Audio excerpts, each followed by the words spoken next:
네. 2학년 심화영어 독해와 영미문학 지난 3년간의 성적을 분석해 드릴까 합니다.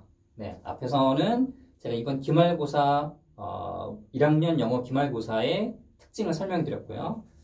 자, 그럼 이제 보겠습니다. 영미문학과 지난 심화영어 독해 성적 분석. 자, 이게 왜 필요한지 제가 일단 제가 설명을 하면서 같이 보도록 하겠습니다.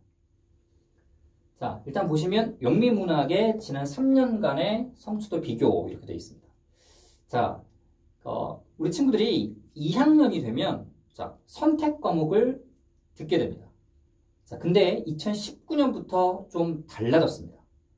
2017년도, 18년도 그러니까 8기와 7기, 8기 학생들, 그러니까 8기 학생들이 1학년 때까지와 그리고 이제 9기 학생들이죠. 자, 9기 학생들이 2학년이 됐을 때가 좀 달라졌습니다. 자, 가장 큰 부분이라고 한다면, 자, 17년도, 18년도까지는 자, 이 영미문학이나 또는 심화영어 독해가 일반 선택 과목이었습니다. 자, 일반 선택 과목이라는 것은 자, 1등급부터 9등급까지의 석차 등급이 나오는 상대평가라고 생각하시면 됩니다. 자, 상대평가다 보니까 1등급에서 9등급까지 학생 수, 그 과목을 선택한 학생 수에 비례해서 등급이 주어지게 되어 있습니다. 자, 그런데 2019년부터죠. 자, 올해부터는 자, 올해 2학년 친구들, 그러니까 9기 학생들입니다. 올해 2학년 학생들부터는 자, 밑에 보이시죠? 네, 진로 선택 과목으로 드디어 변경됐습니다. 자, 일반 선택과 진로 선택으로 바뀌면서요. 자, 어떤 변화가 일어났냐면 일반 선택일 때는 1등급에서 9등급으로 자, 9구간으로 나눠서 내신 성적을 산출하게 되어 있지만 진로 선택 과목은 A, B, C 3단계 구간으로만 나눠서 성적을 산출합니다. 즉 일반 선택일 때는 점수가 나옵니다. 95점, 87점. 자, 그런데 진로 선택이 되면 성적표에 점수가 나오지 않습니다. 자, 진로 선택 과목의 특징은 성적표에 A, B, C 성취도만 나온다는 거죠. 자, 이 부분이 아주 크게 달라진 부분이라고 보시면 됩니다.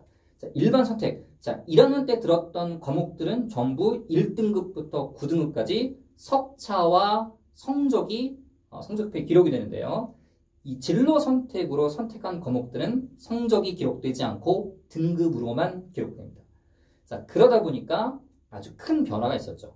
자, 제가 2018년에 8기 학생들 심화영어 독해 수업할 때와 그리고 이제 내년에 10기 학생들이 심화영어 독해 수업을 제가 진행하는데 큰 변화들이 좀 있습니다. 자, 어떤 변화들인지 좀 볼까 합니다. 자, 일단 영미문학을 제가 대표적으로 일단 보고 심화영어 독해를 좀 보도록 하겠습니다. 자, 여기까지가 2018년까지고요. 자, 2017년과 2018년에는 9등급으로 석차를 나눴기 때문에 1, 2, 3, 4, 5등급 제가 등급별 점수, 퍼센테이지를 했고 그 등급에 해당하는 점수가 몇 점대까지가 그 등급이었는지를 표시했습니다. 자, 영미문학 같은 경우에는요. 네, 자, 지금 여기는 수강생을 60명 기준으로 선택했습니다. 자, 210명의 학생들이 예, 선택 과목이 보통 이제 세 가지 정도 선택 과목이 있죠. 자, 영미문학이 있고요. 영어 1이 있고 심화영어 독해가 있습니다. 보통은 심화영어 독해를 더 많이 들었는데 이게 또 최근에는 좀 경향이 좀 바뀌었습니다. 자, 어쨌든 간에 한 60명 정도를 수강생을 60명, 한 과목당 60명에서 한 70명 정도, 한 60명 정도를 기준으로 제가 선정을 했을 때 자, 그 등급 안에 들어가려면 등수 보이시죠? 네. 1, 2, 3, 4, 5등급 60명 기준의 3등급이려면 최소 몇 등 안에 들어야 되는지를 제가 표로 이렇게 만들어 봤습니다. 자, 1등급 구간은 보통 60명 기준이기 때문에 2등까지고요. 2등급이 6등, 3등급이 13등이고 4등급이 24등까지, 5등급이 36등까지입니다. 자, 그래서 2017년과 18년도에는 9등급으로 석차를 산출했기 때문에 제가 등급 표시를 이렇게 했고요. 자, 2019년에는 수강생 60명 기준에 자, A등급, B등급, C등급으로 나눠놨습니다. 자, 그럼 점수를 한번 보도록 하겠습니다. 자, 영미문학의 과목상 특징이 뭐냐면요. 평균이 굉장히 높습니다. 그렇죠? 자, 그리고 표준 편차가 굉장히 수치가 적습니다. 표준 편차의 수치가 적다라는 건 등급 간에 또는 학생들 간의 변별력이 그렇게 크지 않다라는 거죠.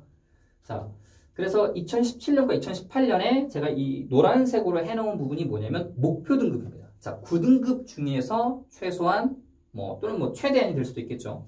자, 바람직한 것은 3등급 안에 드는 것을 목표로 공부하라고 제가 학생들에게 이야기를 합니다. 자, 3등급이라고 해봐야 60명 중에 13등이기 때문에 사실 쉽지 않습니다. 예, 그 과목을 선택한 수강생의 수가 적기 때문에 결코 쉽지 않은 등급입니다. 자, 어쨌든 간에 3등급 안에 드는 것을 목표로 공부해라라고 제가 학생들한테 이야기했었고요. 자, 실제로 3등급이 되려면 어느 정도의 점수를 받아야 되는지를 제가 썼습니다. 자, 평균과 표준 편차 그리고 수강생 인원수가 있으면 몇 점대가 나와야 그 등급 안에 드는지를 역으로 계산할 수 있습니다. 자, 그렇게 해서 계산해 놓은 겁니다. 자, 보시면 96점, 95점, 95점, 97점. 아, 장난 아닙니다. 그렇죠? 거의 한 문항, 두 문항 이하로 틀려야 많게는 두 문항 이상 세 문항 이하로 틀려야 그래도 3등급 안에 들어갈 수 있는 점수입니다. 자, 2018년까지는 이렇게 진행이 됐어요. 자, 근데 문제는 뭐냐면 2019년이죠. 자, 2019년은 진로 선택 과목으로 변경됐습니다. 자, 진로 선택 과목으로 변경되다 보니까 어떤 특징이 있냐면요. A, B, C 3등급만 있고 자, 성적표에 점수가 기재되지 않습니다. 자, 점수가 기재되지 않고 오로지 A, B, C만 있는 거죠. 자, 그런데 영미문학 올해 1학기 때 어땠냐 보니까 아직 2학기는 성적이 산출이 안 됐기 때문에 제가 표현에 실지 못했습니다.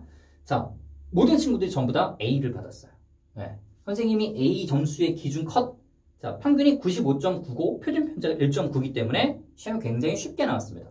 자, 원어민 선생님이 굉장히 좀 편안한 분위기에서 수업을 진행하셨고요. 점수도 편안하게 주셨습니다. 자, 그래서 A등 컷은 91점.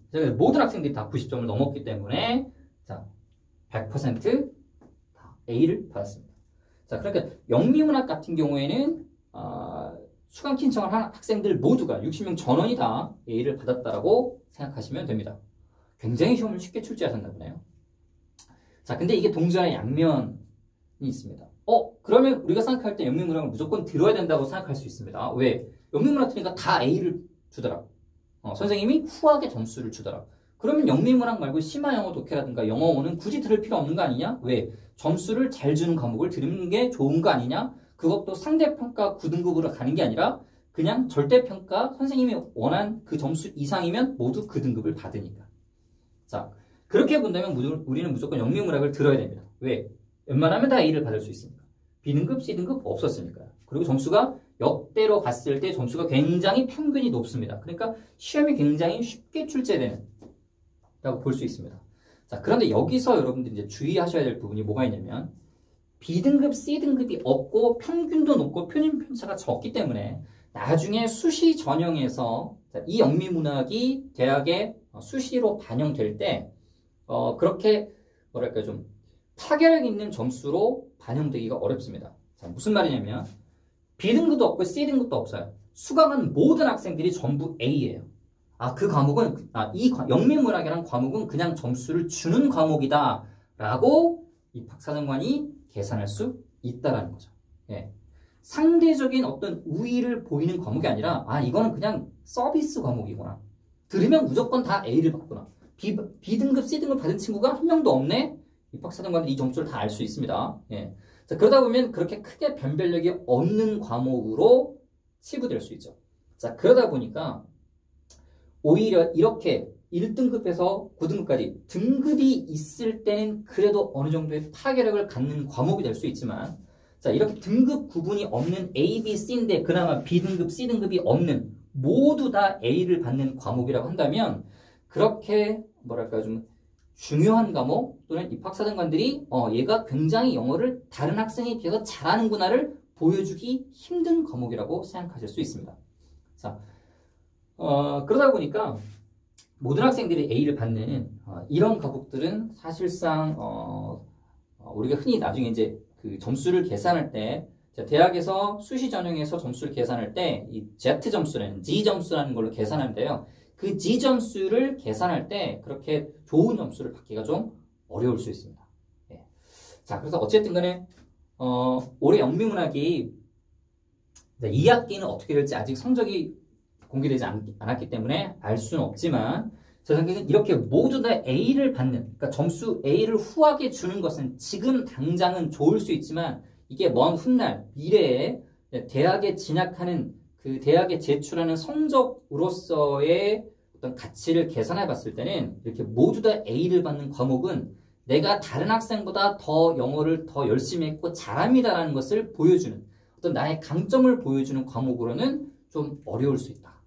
네, 그렇게 정리를 좀 해볼 수 있을 것 같습니다. 네, 그렇다면 이제 이어서 심화영어 독해 성적을 분석하도록 하겠습니다. 네, 잠시만요.